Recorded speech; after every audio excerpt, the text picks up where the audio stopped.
hoy tenemos el placer de tenerlo a Sergio acá. Y yo el otro día, hablando con él, le decía, o le pasaba algo de algún titular del diario, y me parece, como para arrancar por ahí, que hablaba de la frustración de esta selección uruguaya y la peligrosidad sobre la salud mental. Sergio, buenas tardes, bienvenido, ¿cómo andan? ¿Cómo andan? ¿Bien? Bien, bien, bien. Todo bien. Vine como 10 minutos antes hoy, sí. Reparando las ausencias. Hoy le damos duro ahí va. y parejo, ¿no? Porque aparte, digo, hay una cantidad de temas, ¿no? Digo, uno por ahí se aboca en lo importante que es la salud mental, pero también hay mucha cosa para ir haciendo. Sí, bueno, vos me compartías el otro día una nota de unos colegas psicólogos deportivos que hablaban de la importancia de cuidar la salud mental de los jugadores de la selección luego de lo que podemos llamar el fracaso de este mundial, ¿no? Porque, bueno, además de ser un evento deportivo, la gente, nosotros, todo el mundo, le pone una excesiva expectativa de algo que otros nos deben dar por alguna razón, como nación, como historia, como lo que fuera, y todo se potencia, y ahora con el tema de las redes y la tecnología se potencia esa hipercriticidad, ¿no? Es decir, es como si todos supiéramos qué deberían hacer los otros, en este caso los jugadores, cuando, bueno, quizá también nos tenemos que mirar un poquito. Yo no le puedo exigir tampoco, claro que quiero que Uruguay gane, y claro que quiero que pase de fase, y claro que quiero que llegue a la final y que salgamos por 18 todo hasta las 5 de la mañana. Pero hay cuestiones de contexto que también tenemos que tomar en cuenta, ¿no? Es decir, bueno, qué país somos, qué capacidad tenemos, cuánto podemos competir, cuánto nosotros mismos somos hipercríticos con los otros, pero no solo en el deporte, ¿no? Siempre estamos como en esa postura crítica, y en los últimos años mucho más hacia los demás, pidiendo algo que los demás deben darnos en algún sentido como hipercríticos. Las redes están llenas de gente que critica a otros casi por deporte, ¿no? Y bueno, y las figuras públicas, lógicamente, que están expuestas a esa situación. Cuando en esa nota, ya te dejo, cuando en esa nota se habla del cuidado de la salud mental, y que bueno, que la selección no tiene un equipo de psicólogos o un psicólogo o psicóloga, también habla de qué mirada se le da a la salud mental en distintas áreas, ¿no? Es decir, bueno, no es casualidad que a nivel general, y en Uruguay pasa lo mismo, menos del 2% del PBI va destinado a salud mental, ¿no? Entonces, no es casualidad que la selección no tenga un psicólogo, porque tampoco hay como una idea de que lo emocional debe acompañar al rendimiento físico y al rendimiento de un jugador. Pero es esencial, porque tiene que ver con, primero, la autoconfianza, la autoestima.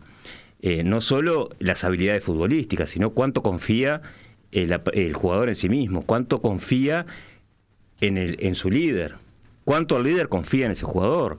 Es decir, estamos como en un sumum de la hipertecnología. Incluso el fútbol actual, el mundial actual, se basquetbolizó, ¿no? ¿No? Con los 4 tiempos, eso, las pausas de hidratación, que tienen más un olor a plata claro, ¿no? Pero bueno, tenemos el VAR, tenemos la televisación hasta de lo milimétrico. La pelota con un chip. Exacto. El juez con una camarita, ¿no? Se mide el rendimiento, la posesión y también el rendimiento de cada equipo, las camisetas fit, todo, ¿no? Pero ¿qué termina fallando en Uruguay? Algo tan básico y milenario como la comunicación. Exacto. Es decir, te podrá gustar el estilo de Bielsa, no te podrá gustar, podrás decir, bueno, algo dejó, jugamos un poco diferente, pero lo que sí está claro que había un corte en la comunicación. Entonces, cuando una persona no tiene esa capacidad de comunicar, de esa habilidad de comunicarse, lógicamente que falla. Y esto va para todos los ámbitos, ¿no? Va para el fútbol, va para tu pareja, va para el trabajo, va para tu familia, para tus hijos. Aquel que no tiene la capacidad de escuchar y de comunicarse, en algún momento u otro, eso va a generar un quiebre. Ahora, Sergio, vos hablas de eso, ¿no? Y yo por ahí, alguna vez en alguna charla con algunos amigos, decía...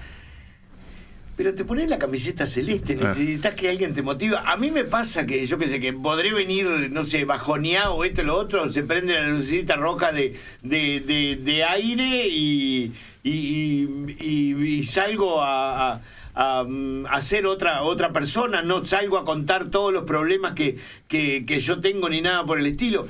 Esos jugadores tan profesionales o yendo al trabajo, ¿no tenés que defender vos tu camiseta, tu trabajo, independientemente de que necesites un líder para que te ponga de otra manera adelante a luchar?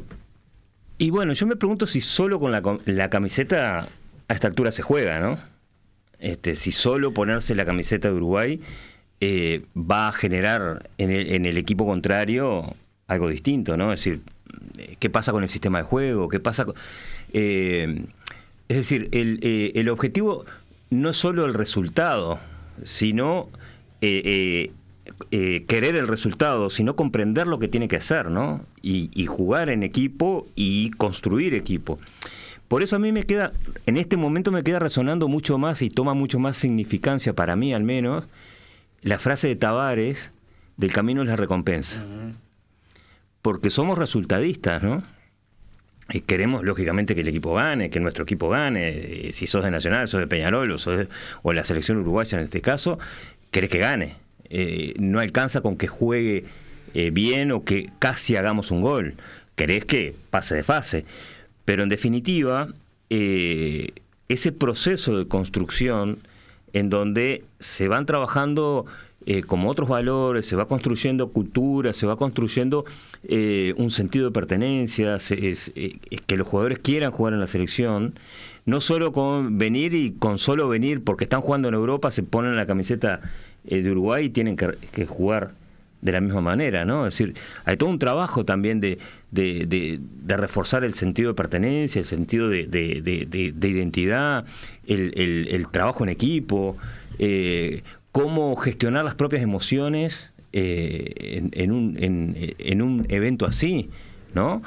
No debe ser fácil para... No debe ser fácil. No debe ser fácil para estamos hablando de pibes de 23, 25 años, ¿no? O sea que yo pensaba con eso de no debe ser fácil, lo que le ha de pasar a ese pibe de 23, 24, 25 años cuando ahora llegó a su casa, por más rodeado de familia o lo que sea, y prende la televisión y ve que siguen jugando el mundial los compañeros o los rivales de él en su liga, y que acá en el Uruguay se los destrozó.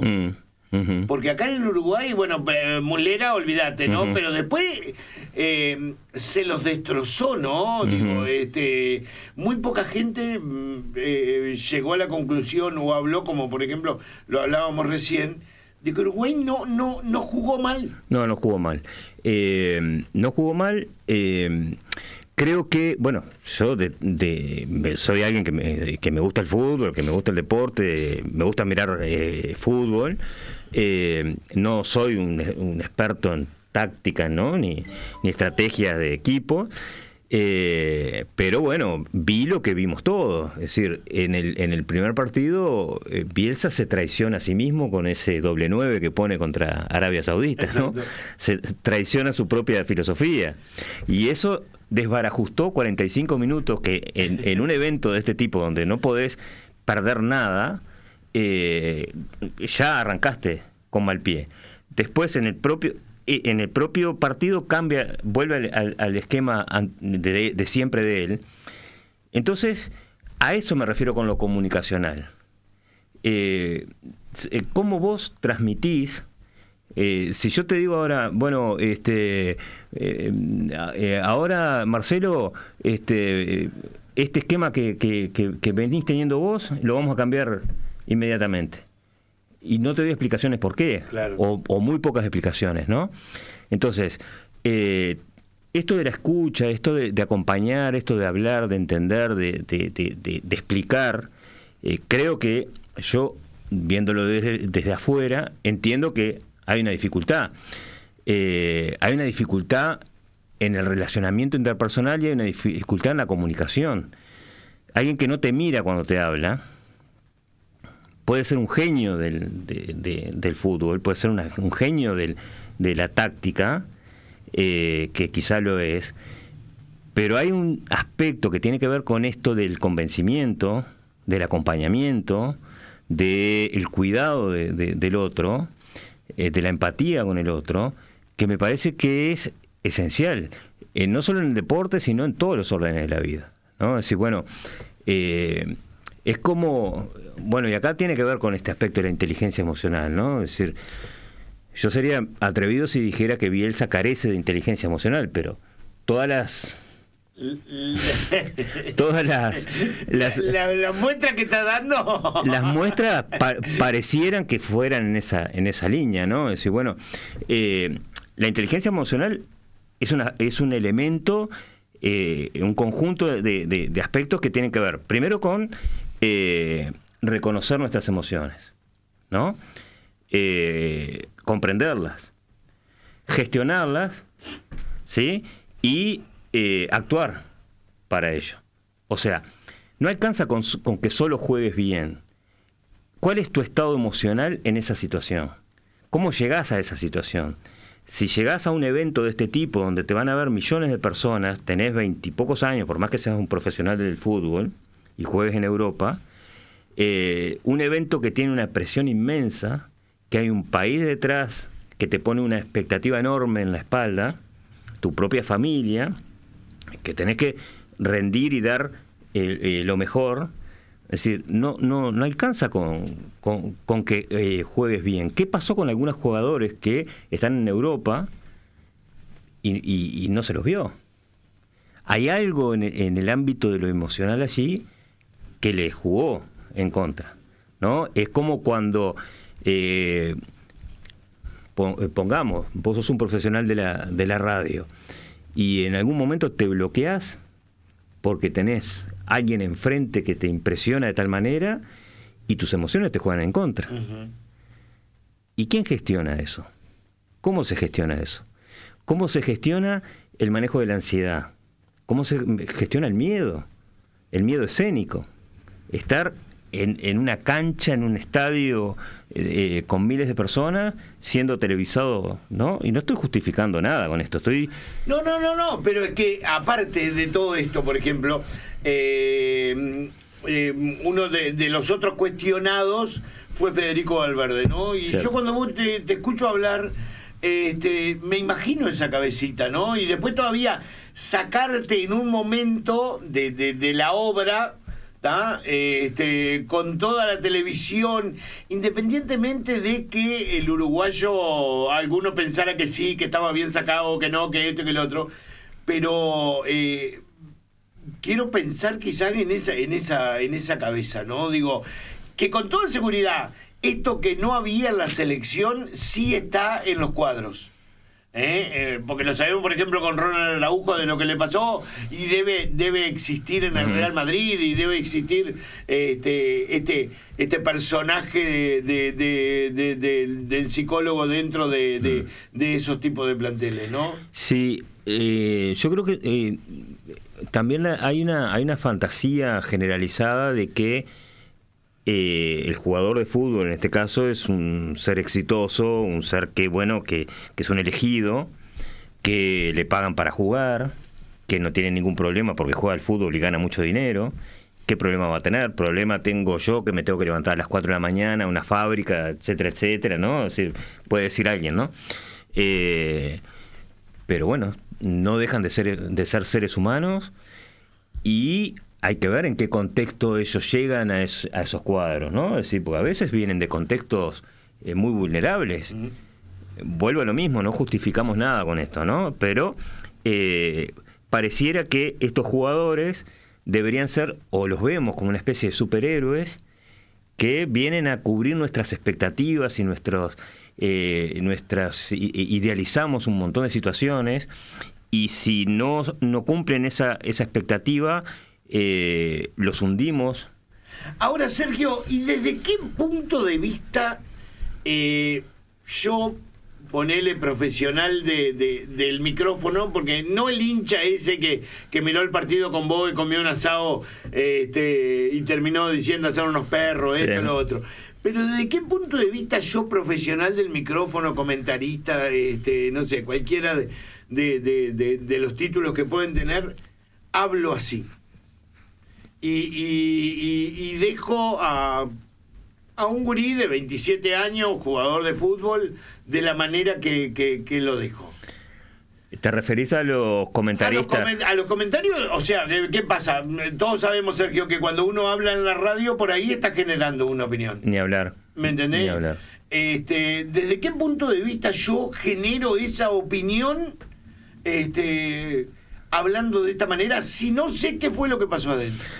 Sí, lo que pasa que hay muchos intereses también, ¿no? Que uno desconoce.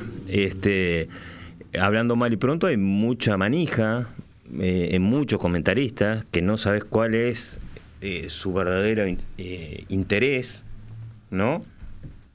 ¿Qué intereses se mueven detrás de la AUF, de los poderes, ¿no? Hay muchas cosas que desconocemos. Lo que pasa es que somos emocionales con el fútbol, con la selección. Pareciera que hay que ponerse la camiseta celeste y hay que meter garra y meter pata y jugar como se pueda. Y vos ves el contexto y es un contexto que en las condiciones en que está el fútbol uruguayo es muy difícil competir a nivel mundial. Lo que pasa es que terminamos negando esa realidad, ¿no? Lo que significa en lo que se ha transformado el fútbol, que se ha transformado en un negocio empresarial. Las pausas de hidratación facturan millones de dólares en publicidad.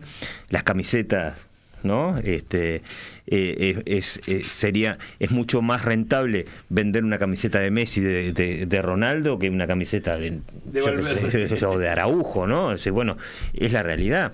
Pero así todo, frente a toda esa evidencia, nosotros ponemos la expectativa de que queremos que Uruguay salga campeón, y está bien poner esa expectativa. Pues sabía que, hablando de plata, que una pelota de fútbol, la oficial, no la de los partidos, porque viste que antiguamente cuando uno iba a la cancha a ponerle de Independencia, Centenario, caía la pelota y bueno, y si podías llevártela, te la llevaba para tu casa, ¿no?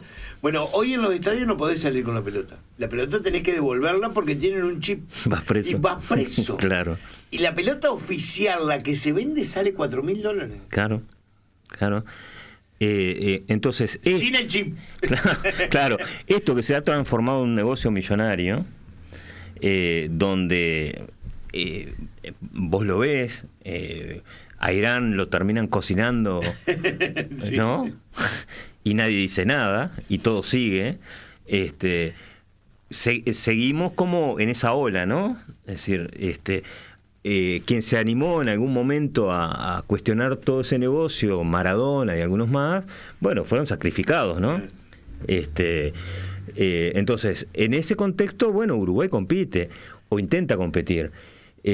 Pero más allá de eso, de que no lo vamos a cambiar, lógicamente, porque eso está organizado de esa manera, me pregunto qué pasa, no solo con el trabajo futbolístico, táctico, de entrenamiento, sino con esta parte emocional y de inteligencia emocional del jugador, del manejo de ciertas emociones, de la ansiedad, del miedo, del miedo escénico, del deseo de triunfar, y qué pasa cuando no triunfás, cómo procesás el fracaso.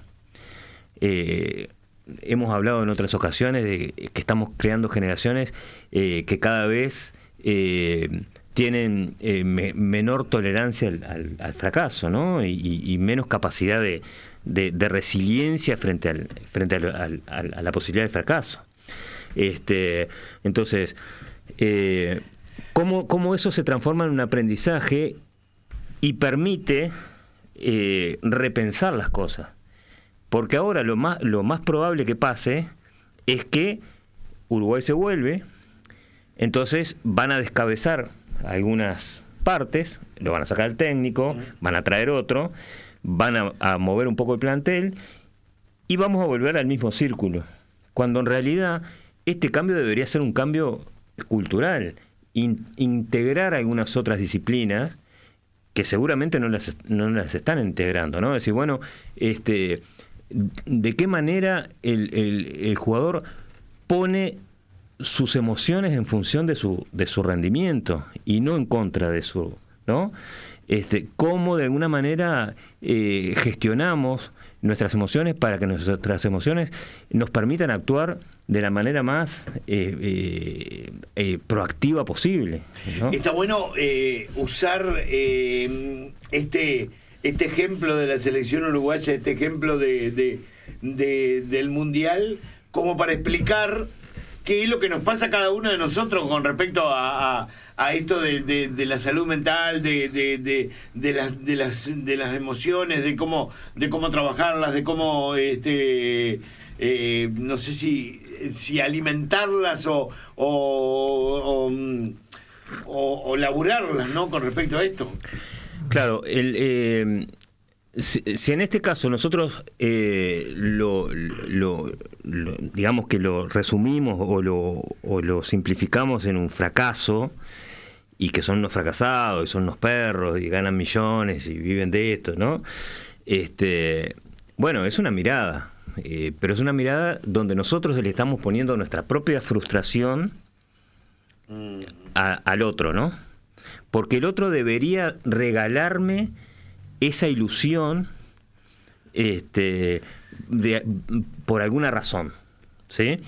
Entonces, ¿qué pasa conmigo? ¿Cómo también soy capaz de poner esa circunstancia, que es un deporte, en el contexto que lo debo poner, ¿no? Más allá de que me apasione, más allá de que el fútbol es una pasión, etcétera. Pero esto también tiene que ver con esto que vos decías, ¿no? Es decir, bueno, ¿cómo gestionamos nuestras propias emociones? ¿Cómo somos capaces de rendir en un entorno no solo laboral, sino emocionalmente de manera adecuada? Y esto tiene que ver con este concepto de inteligencia emocional, ¿no? Es decir, bueno, la inteligencia emocional es aquella capacidad que nos permite a nosotros, primero, reconocer nuestras emociones, ¿sí? Reconocerlas, saber, comprenderlas, por qué actuamos de determinada manera, ¿sí? Gestionarlas, poder gestionarlas y poder actuar asertivamente para que de manera adaptativa, digamos, ¿no? Es decir, lo que le pasó a Canovio en el último minuto, que salió casi a pegarle al juez, ¿no? O la patada que le pega a Nico de la Cruz al Español, que lo termina lesionando, tiene que ver con esa frustración. Es lógico, porque vas perdiendo, te estás quedando afuera, y hay una respuesta emocional ahí, ¿no? Pero en todos los órdenes de la vida, si nosotros nos sentimos frustrados y salimos a pegarle al primero que se nos cruza, eso tiene que ver con la gestión de nuestras emociones, ¿no? Es decir, bueno, cómo yo reconozco, comprendo, gestiono y actúo mis emociones en mi propio bien, en el bien del equipo, ¿sí? Si trabajo en un equipo, y soy capaz de manejarlas, ¿no? Es decir, bueno, y este concepto de la inteligencia emocional tiene 5 componentes básicos, ¿no? Es decir, el autorreconocimiento, como yo reconozco mis emociones, la autorregulación, cómo soy capaz de autorregular, que esto se aprende también, ¿no? Es decir, esto esto se aprende a autorregular las emociones, a autoconocerlas, tiene que ver con el autoconocimiento, tiene que ver con mirarnos hacia nosotros mismos, decir, bueno, ¿qué siento, qué percibo? Tiene que ver con la motivación, tiene que ver con la empatía, tiene que ver con las habilidades sociales. Entonces, cuando vos tenés en un equipo como este un líder, que es el técnico, que podrá saber muchísimo de fútbol, podrá ser un genio de la táctica, pero carece de empatía, carece de habilidad social para relacionarse, carece de habilidad para escuchar, es evidente que en algún punto algo va a fallar, ¿sí? Porque si vos no sabés comunicar, y yo no te miro cuando te hablo, o de alguna manera te hablo en un tono como agresivo, vos no vas a generar la actitud de apertura, sino de cierre, ¿no? Entonces, en ese punto creo que hay algo que falla, y hay algo que no generó contagio emocional y pertenencia, ¿no? Y ahí no alcanza solo con ponerte la camiseta, porque si vos estás caliente porque, no sé, pienso en un jugador que jugó toda la eliminatoria y en el último minuto, por alguna razón, deciden traer a otro, como el caso del arquero, y no hay una explicación, o no sé si hubo una explicación ahí, o sentarse y decir, mira, Marcelo, pasa esto, ¿no? Vos no podés esperar que el jugador comprenda, ¿no? Es decir, y esté, es decir, por el solo hecho de ser Uruguay. Digo, hay emociones que pasan allí que evidentemente están influyendo, ¿no? ¿Quién me ayuda? ¿Quién me guía en aprender a manejarme? Bueno, primero tu propia predisposición, ¿no? Si vos no tenés la capacidad de reconocer que quizá no te estás manejando bien en determinadas situaciones, ¿no? Porque esto no viene de ahora. Yo lo escuchaba a Hernán Crespo. La Argentina del 2002, que era candidata a ganar ese mundial, tenía jugadores que eran unas bestias. Que vos lo comparás con el Uruguay de hoy y tenían Batistuta, que triunfaba en Europa, Crespo, que había sido goleador en Argentina y estaba siendo goleador en Europa también, Verón y no sé cuántos más, que te enfrentabas a eso y decías, no, era una potencia, y fracasó por lo mismo, fracasó por la incapacidad de comunicación. Y cuando un líder no es capaz de guiar a un grupo por su propia incapacidad, yo no diría discapacidad emocional, pero su no capacidad de comunicación, es evidente que en algún momento va a haber un quiebre. Y lo de Argentina en el 2002 es prácticamente el mismo escenario. Vos podrías decir, bueno, pero se ponen la camiseta de Argentina, venían de 2 mundiales anteriores, son jugadores profesionales, y bueno, fracasó, ¿no? Entonces, hay determinados elementos que tienen que ver con un proceso, que es un proceso humano, de relacionamiento humano, grupal, de equipo, que hay que cuidar. Hay que cuidar el sentido de pertenencia, hay que cuidar la comunicación, hay que cuidar la cercanía, hay que acompañar, ¿no? Es decir, bueno, no se trata solo de la exigencia del resultado, se trata de convencer en la tarea, ¿no? Es decir, bueno, ¿cómo yo convenzo que esto es lo que quiero y lo que buscamos lograr, ¿no? Entonces, vos me preguntabas, ¿cómo yo hago para... digamos, ¿quién me dice esto? Primero, el reconocimiento de querer cambiar o querer, digamos, revisar tus propias emociones, ¿no? Hay gente que dice, bueno, yo no preciso nada, yo estoy bien como estoy. Yo no lo escuché nunca a Bielsa decir no tengo capacidad de empatía o capacidad de comunicación interpersonal, ¿no?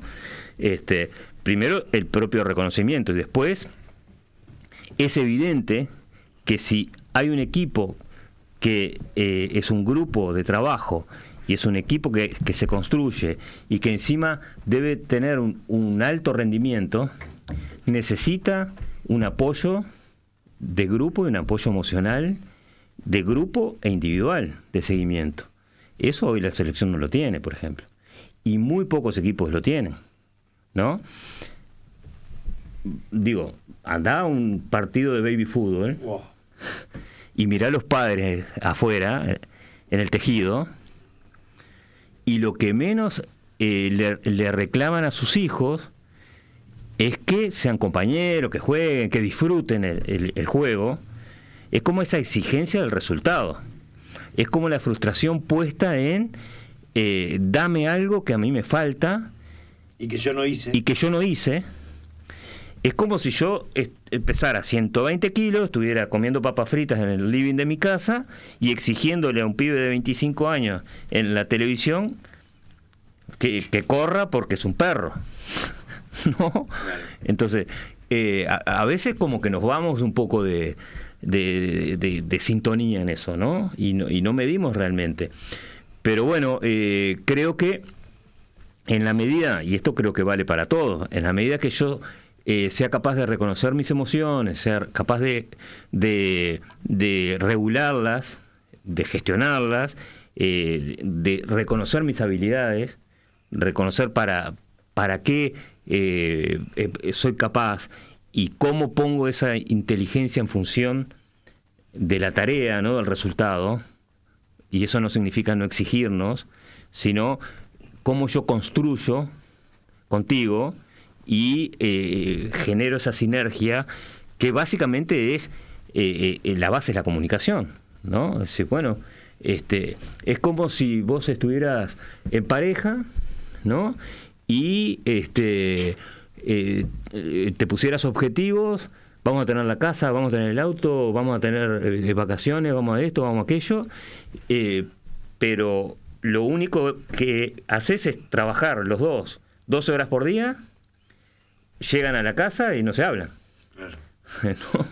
Es decir, bueno, ¿qué es lo que construye y qué es lo que ha demostrado que construye y genera fortaleza? Cuando hay equipo, cuando hay trabajo de equipo, cuando hay convencimiento. El Uruguay del 2010 tenía estrellas, Suárez, Cavani venían como estrellas, pero fue el equipo.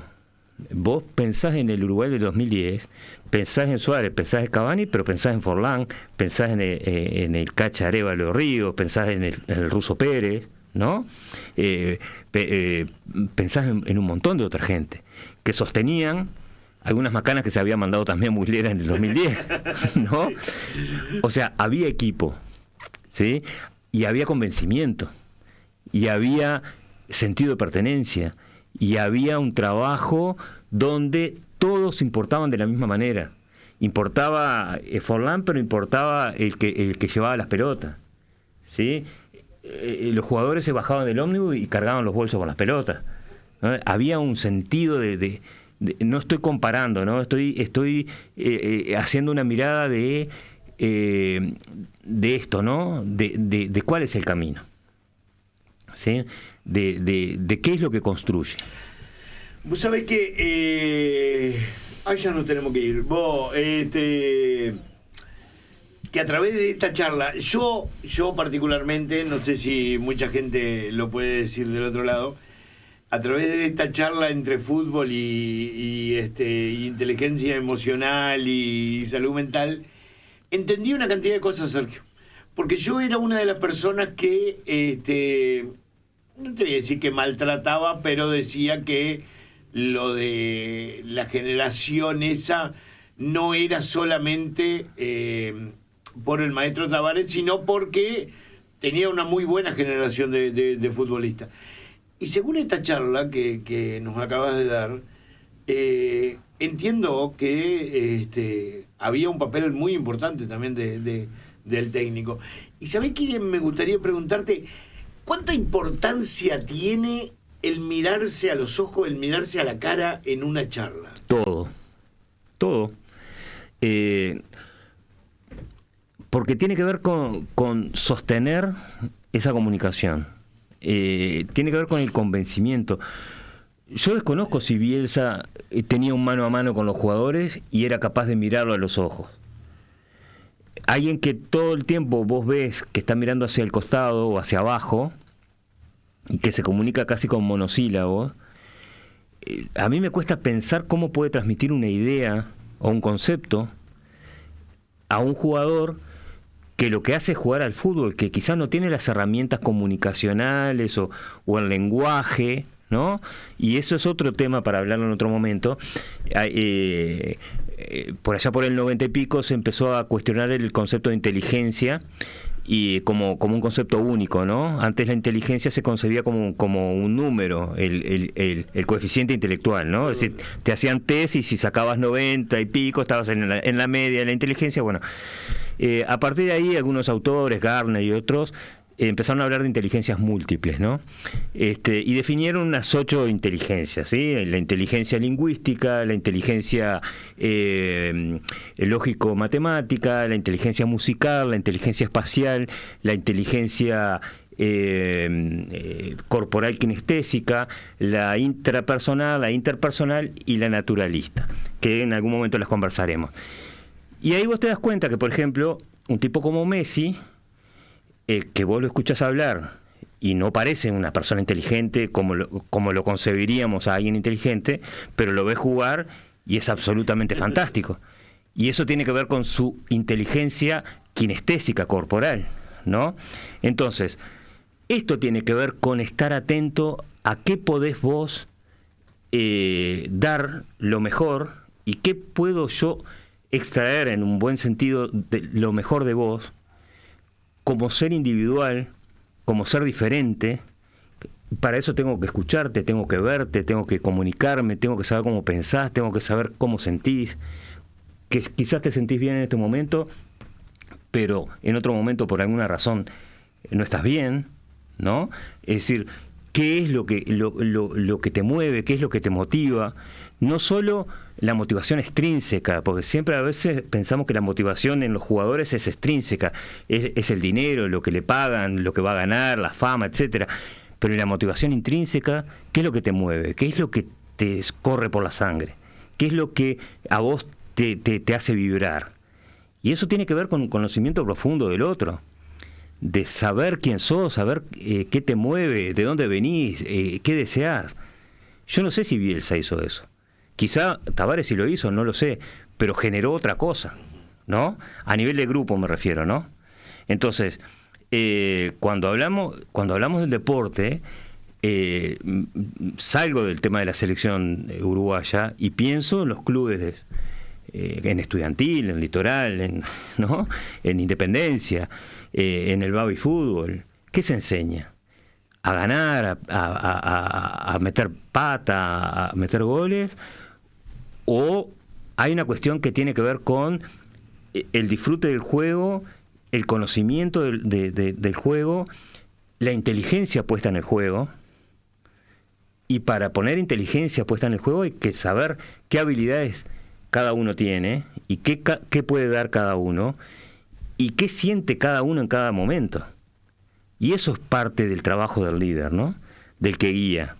Es decir, tener como el termómetro de la temperatura del grupo. Y si no lo tiene, se tiene que rodear de gente que le dé esa mirada. Esa mirada más desde lo humano, más desde lo emocional, ¿no? Sergio, gracias. En cada uno de ustedes está bajar la conversación que tuvimos con Sergio a su vida. ¿Sabías que hoy podés cuidar tu salud y además recibir beneficios gratis? En Vital Salud, si te afilias hoy, te llevas tu cupón Vital, un beneficio gratuito por mes durante 3 meses. Elegí lo que vos necesites: estética facial, podología, fisioterapia y muchos más. Porque en Vital somos salud, bienestar y tranquilidad en un mismo lugar. Llámanos al 472-30-451 o escribinos por WhatsApp al 096-109-189. Más info en www.vitalsalud.com.uy. Vital es cuidarte.